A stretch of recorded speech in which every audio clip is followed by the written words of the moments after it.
नागरिक आहेत आणि ते नंबर ते मी तुम्हाला देतो. ते नंबर दिले तर त्या नंबरवर सगळ्यांकडनं 2,000 रुपये भरावं लागले. एक फोनपेचे माझ्याकडे प्रूफ आहेत की 2,000 रुपये त्यांनी दिले.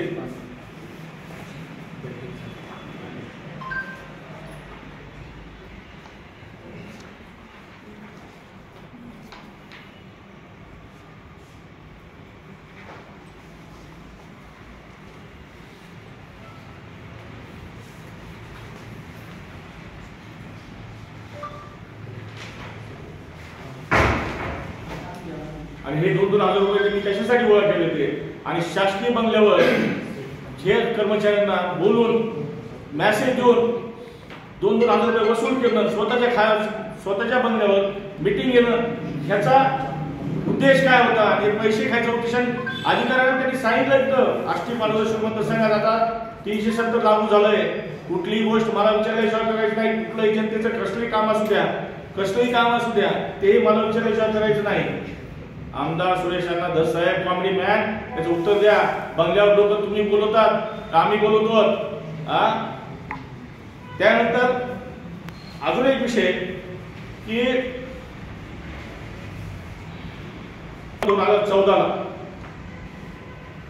सुरेश अण्णा धस कॉमेडी मॅन यांच्या घरावर लाचलुचपत खात्याची रेड पडली होती. ईडीची रेड त्यांच्यावर पडली होती 2014ला. आज हे ते बोलत नाहीत. ते काल पुण्यात बोलत होते की 10 बाय 12चा कुठंतरी घर आहे, फ्लॅट आहे, ते मी घेतलं आहे, असं काहीतरी बोलताना ते करत होते.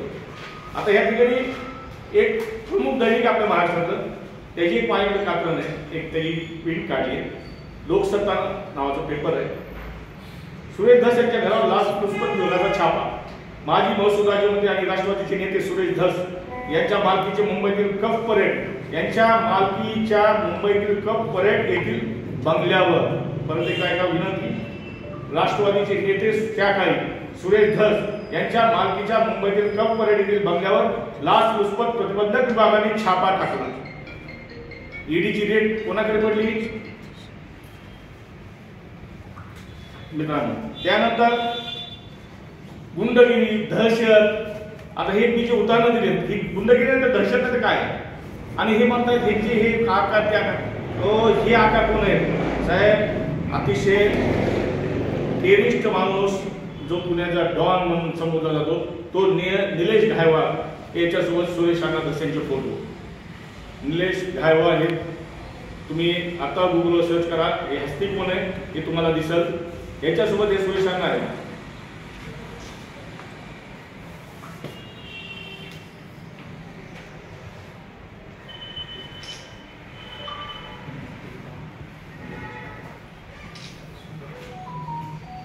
त्यानंतर आता त्यांनी जे सौर ऊर्जेच्या बाबतीत बोलले, जे नाव घेतले नितीन बिकर हा व्यक्ती वाल्मिक करारांना मी ओळखतो, मी एकदा बोललोय, एकदा भेटलोय, एवढं बोललोय. पण हा सगळ्यात जास्त सुरेश अण्णा धसचा माणूस आहे. हा प्युअर. हे त्याचे फोटो, हे प्रूफ, हा पुरावा.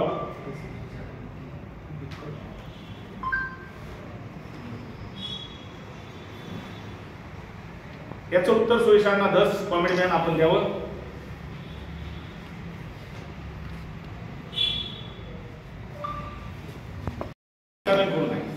राजकारण होऊ नये या प्रामाणिक भावनेतून ही प्रेस गेलो. आणि गुंडगिरीची कोणाची संबंध हे मला तुमच्या समोर दाखवायचं होतं. त्यामुळे आम्ही ही पत्रकार परिषद घेतली आहे. गेल्या 20 दिवसापासून जिल्ह्यात जे तर्क जाते, जे वातावरण बिघडवून जाते, ते जी समाजात बिकडी निर्माण होती ती होऊ द्यायची नाही. हे मला कुठेतरी थांबवायचं आहे. आता ह्या जातीवादाला कुठेतरी थाळा देणार नाही. आता जिल्ह्याने पेटवून राहायचंय, सत्य बाहेर आलं पाहिजे. आणि माझी तुम्हाला सर्वांना विनंती की तुम्ही हे सत्य बाहेर काढा. आता मी आणखी एक विषय बोलतो.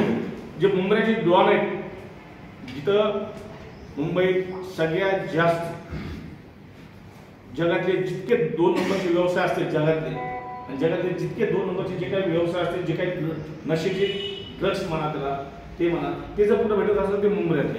आणि त्या मुंबईतला आमदार जितेंद्र आव्हाड साहेब त्यांनी एक अनंत कर्मुशे नावाचा ग्रस्त होता. त्या अनंत कर्मुशेला त्याच्या बंगल्यावर नेऊन बेदम मारहाण केली होती. साहेब मी त्यांना विचारायचं मला, ही मारहाण कोणती आहे, ही कशी मारहाण होती?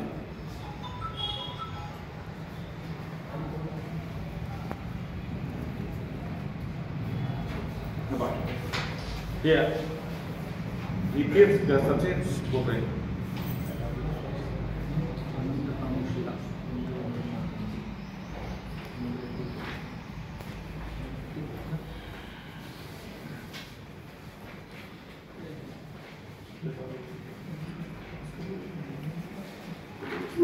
समाजानं आरक्षणासाठी एकभूक आम्ही सगळे झालो ते तुमच्यामुळे, एक संघटित झालो मनोजाना तुमच्यामुळे. आज ज्या ज्यावेळेस तुमच्या सभा झाल्या त्या सभेत तुम्ही स्टेजवर एकटे असतात, एकटे होतात, एकटे बोलायचं. स्टेजवर कुणीही माणूस नव्हता. आणि आज वेळ अशी आली आम्ही तुम्हाला दैवत मानतोय. जातीसाठी आम्ही माती खाऊ. आज आम्ही आजही कालही ज्यावेळेस मुंबईकडे कूच केली होती मराठा समाजाने आपल्या नेतृत्वाखाली, त्यावेळेस जेव्हा मीडियाने तुम्हाला दाखवून बंद केलं होतं त्यावेळेस मी अविनाश नायगोडे म्हणून मी रात्री 1 वाजता व्हिडिओ सेंड केला होता की मीडियाला आवाहन केलं होतं की आमच्या बातम्या तुम्ही रस्त्यात कुठं थांबलो कुठं नाही कळायला मार्ग नाही, तुम्ही हे दाखवा. हे व्हिडिओ दाखवणार मी. ज्यावेळेस बीडमध्ये बायपासला फार मोठा एक त्या ठिकाणी आपली सभा झाली त्यावेळेस स्वतः मी त्या ठिकाणी होतो.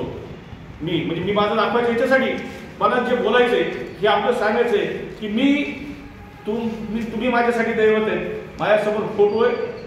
आपण येणार म्हणून आपल्यासाठी जे पाकळ्या मला उगायच होत नाही त्याचे फुलं मी वेचलेले यात मी स्वतः आहे. मी मराठा समाजाचा आहे. मला माझ्या जातीचा सार्थ अभिमान आहे. पण दादा ही भाषा तुमच्या मुखात न निघू नये. कारण की फक्त आरक्षण भेटावं आम्ही तुमच्यासोबत आलेलो आहेत. आणि आरक्षण आम्हाला फक्त तुम्ही देऊ शकतात म्हणून आम्ही तुमच्यासोबत आहेत. पण आरक्षण देत असताना हा मार्ग हिंसेच्या मार्गाने आम्हाला आरक्षण नको आहे. आम्हाला अहिंसेच्या मार्गाने आरक्षण पाहिजे. आणि अहिंसेच्या मार्गाने आरक्षण पाहिजे म्हणून आम्ही सोबत आहेत. आज जर तुम्ही दुसऱ्या समाजाचा एक नेतृत्व जे सरकार या शासन मंत्री आहेत त्याला तुम्ही म्हणतात जी शिवी दिली समाजाचे एक वर्गा म्हणून मी माझी विनंती करतो त्या मार्गाला घेऊ नका. तुम्ही उपदेश करा. उलट तुम्ही 2 पावलं पुढे या. 10 पावलं मी माझ्या नेत्र आम्ही पुढे आणतो. एकदा समूह बसवा. या आमच्या जिल्ह्यातली जे जातवाद व्हायला तो थांबवा. माझी हात जोडून विनंती तुम्हाला की हा जातवाद बोलू नका. कारण की उद्याच्या आमच्या लेकरांचे भविष्य उद्ध्वस्त होते. म्हणून तुमच्याही मराठीचं लेकरू म्हणून दादा प्लीज म्हणून दादा तुम्ही 2 पावलं पुढे या. काय वाटत हा पावला पुढा नाही जबाबदारी धर्मेंद्र साहेबांना आमची असेल एवढी विनंती मी तुम्हाला करतो. आणि हा जातवाद संपतेपर्यंत मी थांबणार नाही. हा जातवाद संपुष्टात आला एवढं मी तुम्हाला विश्वासाने सांगतो. आणि आपण या ठिकाणी आला एवढं मी सर्वांचे आभार. आपण फार तळमळीनं बीड जिल्ह्याची बदनामी जिल्ह्याच्या सगळं पण आपणही आता पद्धतीनं पलटवार करताय. आरोप एका लोकसभेने दुसऱ्या मतदारावर होते. आपण आता पुन्हा तेच आरोपांची राळ उठवताय. मग काय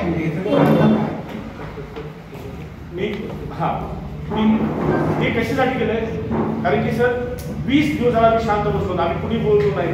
आमचा नेता बोललाय तो फक्त एकच की आरोपीला ही फाशीची शिक्षा द्यावी याच्यासाठी आम्ही प्रयत्न करू. आणि बीड शहरातील प्रसिद्ध मातोश्री हॉस्पिटल व डायलिसिस सेंटर येथे महात्मा फुले व पंतप्रधान जन आरोग्य योजनेअंतर्गत मोफत उपचार मिळतील. सर्व सोयी उपयुक्त व तज्ज्ञ डॉक्टर यांच्या मार्गदर्शनाखाली सर्व रोगांवर उपचार केले जातात. संपर्क तुळजाई चौक, कॅनल रोड, आशा टॉकीज जवळ, बीड. Mobile number 7020 430 441.